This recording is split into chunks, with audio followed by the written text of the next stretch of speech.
دوسری طرف ناظرین آرمی چیف کے برخلاف ایک سوشل میڈیا پر ایک بیانیہ ایک جماعت جو ہے وہ بڑا پروان چڑھا رہی ہے. پی ٹی آئی جو ہے جب آرمی چیف نے ملاقات کی مختلف علماء سے تو وہاں ایک نا ان کے جو پیچھے ماربل لگا ہوا تھا تو وہ شائن کر رہا تھا. اب تمام پی ٹی آئی کے جو بیرون ملک اوورسیز پاکستانی ہیں وہ انہوں نے ایک بڑی کمپین چلانی شروع کر دی. جی آرمی چیف صاحب اس ملاقات میں بھی علماء سے ملاقات کرنے کے لیے بھی ایک جسے کہتے ہیں نا وہ ایک شیشے میں بیٹھے ہوئے تھے, جسے وہ کہتے ہیں ایک حفاظتی شیشے میں انہوں نے بیٹھ کر تو پھر علماء کرام سے خطاب کیا. تو میں ان کو بتاتا چلوں یہاں تو ان کی نظر ویک ہے تو یہاں کوئی اور معاملہ ہے. پھر یہ کہتے ہیں کہ ہمارے جو ٹرائل وہ ملٹری کورٹس میں کیوں ہوتے ہیں.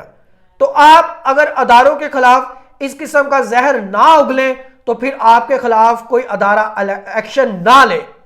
تو سر ادھر کوئی اس طرح کا کوئی حفاظتی شیشہ نہیں تھا, بلکہ کوئی بلٹ پروف شیشہ نہیں تھا, بلکہ وہ پیچھے ماربل چمک رہا تھا. تو میرا نہیں خیال کہ اپنے آرمی چیف کے بارے میں اس قسم کی زبان یا اس قسم کی کمپین سوشل میڈیا پر چلانی چاہیے, بلکہ ہماری تمام مسلح افواج جو ہے وہ ہمتاً جو ہے اپنے پاکستانیوں کی حفاظت کرنے کے لیے فرنٹس پر ہمیشہ ہوتی ہیں.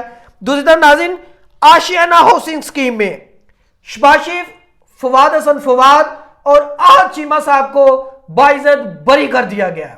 ناظرین یہ بہت بڑا کرپشن کا سکینڈل تھا, لیکن آپ دیکھیے کہ جس طرح شہباز شریف, نواز شریف اور اس کے بعد ساری نون لیگ کے تمام حنیف عباسی صاحب کو, اور جس طرح ہائی کورٹ ان کے لیے ایسے جیسے ضمانتیں بانٹ رہی ہے, ان کے کیسز ایسے ختم کر رہے ہیں جیسے پتہ نہیں کوئی کیا کہتے ہیں کوئی سیل لگی ہوئی ہے کہ بھئی آجو اور اپنے کیسز ختم کروا دو.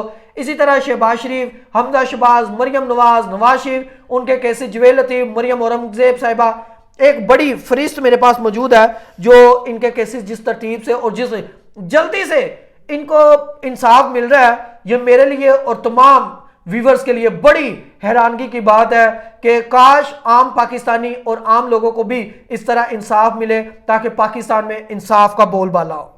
تو بڑی تیزی کے ساتھ اس پر احد چیمہ صاحب نے اس کے بعد میڈیا سے گفتگو بھی کی. انہوں نے کہا کہ یہ جو جس طرح انصاف ہونا چاہیے تھا اس طرح انصاف نہیں ہوا. میں نے اپنی نوکری کو بھی خیر آباد کہہ دیا, لیکن میں عوامی خدمت کو جاری رکھوں گا, کیونکہ کہا یہ جا رہا تھا کہ احد چیمہ صاحب جو ہے وہ بڑے قابل آدمی ہیں, لیکن جب یہ مختلف کرپشن کے سکینڈل سامنے آئے اس کے بعد انہوں نے بڑے قرب میں اور دکھ کی حالت میں اپنی نوکری کو خیر آباد کہا تھا. ناظرین ایک بڑی اور اہم خبر ہے, امریکی سفیر سے نواز شریف صاحب کی صدر آصف علی زرداری جن کی برطانوی سفیر سے ملاقات ہوئی, اور امریکی سفیر نے جہانگیر ترین سے بھی ملاقات کی. یہ ملاقات کیوں کی گئی, کس پس منظر میں کی گئی, یہ بڑا جو ہے وہ انٹرسٹنگ ہے کہ جو تمام ہم لوگ ہیں جو عام سیاسی جو ہے وہ فہم رکھنے والے اور سیاسی طور پر بڑے باشعور ہیں, وہ لوگ اس بات کو اس طرح لے رہے ہیں کہ جیسے امریکہ نے اپنے جو ان کے نمائندے ہیں ان کو چوز کر لیا ہے کہ فیڈرل میں نواز شریف صاحب ہوں گے, جہانگیر ترین کی پارٹی پنجاب میں جو ہے وہ گورنمنٹ بنائے گی, سندھ میں آصف علی زرداری کے گورنمنٹ جو ہے وہ بنائے گی. اسی طرح یوسف رضا گیلانی سے بھی امریکی سفیر نے ملاقات کی. تو میں جس طرح عمران خان ایک بات کرتے ہوتے تھے کہ کون ہوتے ہیں یہ امریکنز یا دوسرے کہ وہ ہمارے ملک میں آ کر اس قسم کے فیصلے کریں. ہم امریکہ کے ساتھ تعلق رکھنا چاہتے ہیں لیکن برابری کی بنیاد پر, نہ کہ وہ ہمیں آرڈر کرے اور نہ کہ وہ ہمیں غلام سمجھے کہ جیسا ہم کہہ رہے ہیں ویسا کرے. تو آج جس طرح اس کے بعد امریکی سفیر کے ساتھ ملاقات کے بعد جو پریس ریلیز سامنے آئی, اور اس میں بڑی حیرانگی کی بات تھی کہ پریس ریلیز میں کہا گیا کہ امریکی سفیر کو یہ بات برآور کروا دی گئی ہے کہ 2024 میں مسلم لیگ نون اقتدار میں آئے گی اور آپ اس مسلم لیگ نون کے نمائندے کو سپورٹ کریں اور ہم عوامی منگوں کے ترجمان ہوں گے. میری بات سنیں, 2024 کا الیکشن ابھی ہو گیا, اس کے ریزلٹ سامنے آ گئے ہیں. آپ نے کس طرح یہ تعین کر لیا کہ آپ ہی اقتدار میں آئیں گے؟ آپ نے کس طرح ایک غیر ملکی سفیر کو اس بات کا جو ہے وہ کنفرم کر دیا کہ آپ ہمارے ساتھ تعاون کریں تاکہ ہم جو ہے عوامی خدمت کر سکیں. تو یہ میرے لیے بڑی حیران کن بات تھی کہ ایک وہ شخص جو کنوکٹڈ ہے, جو کرپشن کیسز میں انوالو ہے, اس کو سزا یافتہ ہے, وہ 3-4 سال بھگوڑا رہا ہے, وہ پھر اب پاکستان واپس آیا ہے.